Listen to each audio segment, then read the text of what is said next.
Assalamualaikum warahmatullahi wabarakatuh. Halo semuanya, perkenalkan nama saya Anggita Dwi Maharani dengan NIM 2408885, kelas 4D, Program Studi PGSD Kampus Medang. Video ini saya buat untuk memenuhi tugas ujian tengah semester pada mata kuliah Literasi TIK dan Media Pembelajaran, yaitu membuat tutorial pembuatan website untuk pengolahan data sarana dan prasarana atau SARPRAS di suatu sekolah.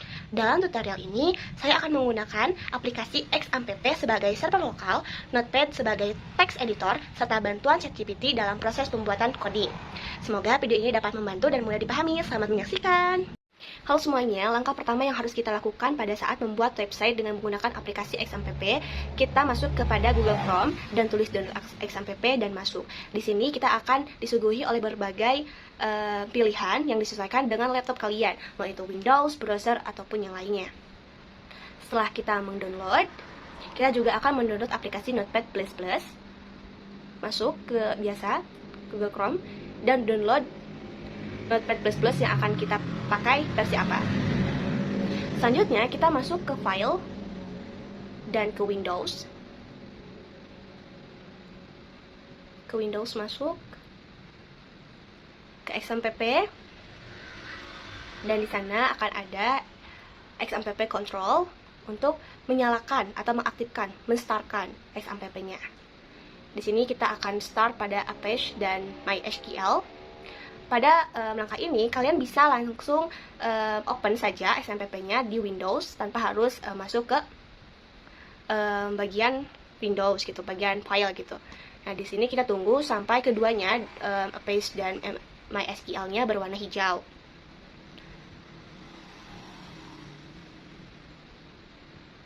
Setelah dua Apache dan MySQL ini berwarna hijau atau sudah aktif, kita katakan kita masuk kepada localhost dashboard. Kita masuk ke sana dan pilih PHP MyAdmin untuk mengecek apakah XAMPP kita sudah aktif atau belum pada localhost ini.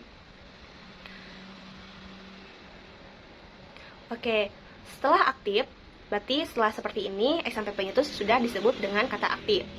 Selanjutnya, kita balik lagi ke file, ke Windows, ke XAMPP, dan ke htdocs untuk membuat sebuah folder baru yang akan kita buat.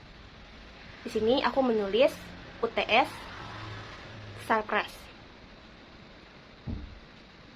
Dan pada saat penulisan ini harus memakai huruf kecil semua. Setelah selesai, kita ke ChatGPT. Kita meminta coding untuk database, MySQL, dan lain sebagainya. Nah, seperti ini. Aku menggunakan prompt seperti ini.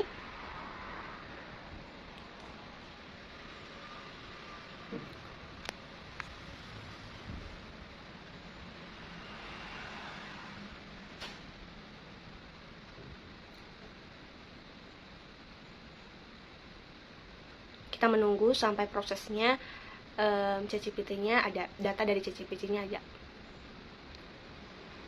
Nah, di sini sudah ada dikasih oleh ChatGPT-nya struktur database MySQL, koneksi PHP, indeks PHP, dan proses PHP.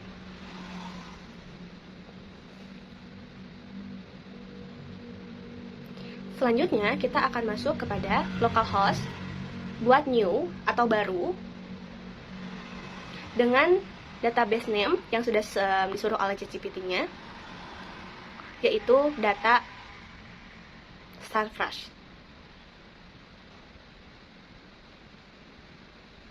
Kita copy dan kita tempel, lalu create.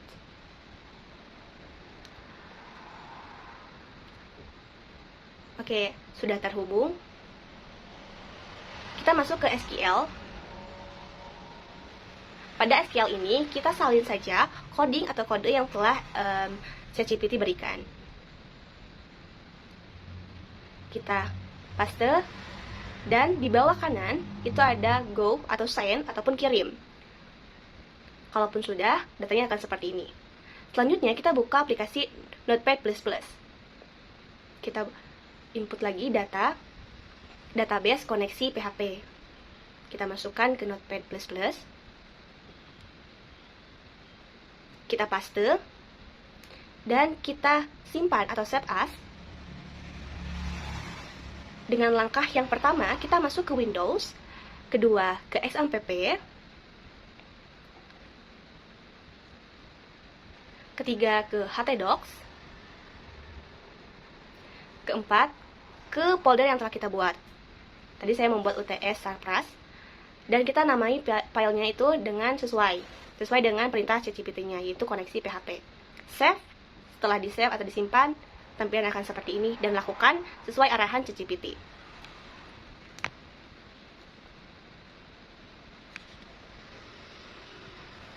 Ada indeks PHP, kita tempel, kita save as dengan cara yang sama ke Windows, XAMPP, htdocs, dan folder yang telah kita buat.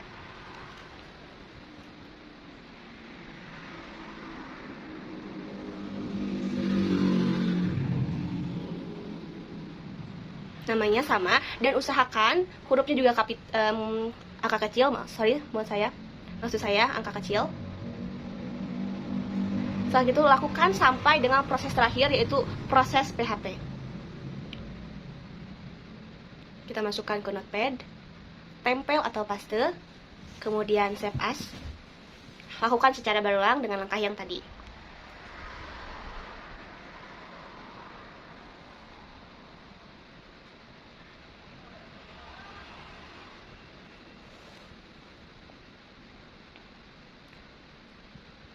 Oke, semuanya sudah tersimpan dengan baik. Selanjutnya, kita ke Google Chrome dan tulis localhost. Tadi folder yang kita namai UTS Sarpras. Nah, di sini prompt input data sarana prasarana sudah ada nama barang kita isi saja.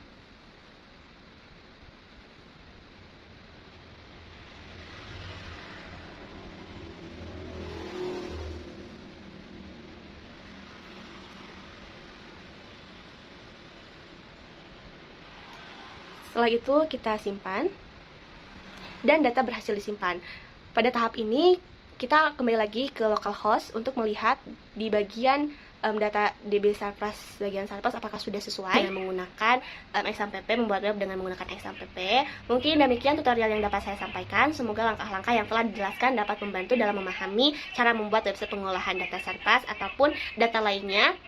Apabila terdapat kekurangan atau kesalahan dalam penyampaian, saya mohon maaf. Terima kasih. Wabillahi taufiq wal hidayah. Wassalamualaikum warahmatullahi wabarakatuh.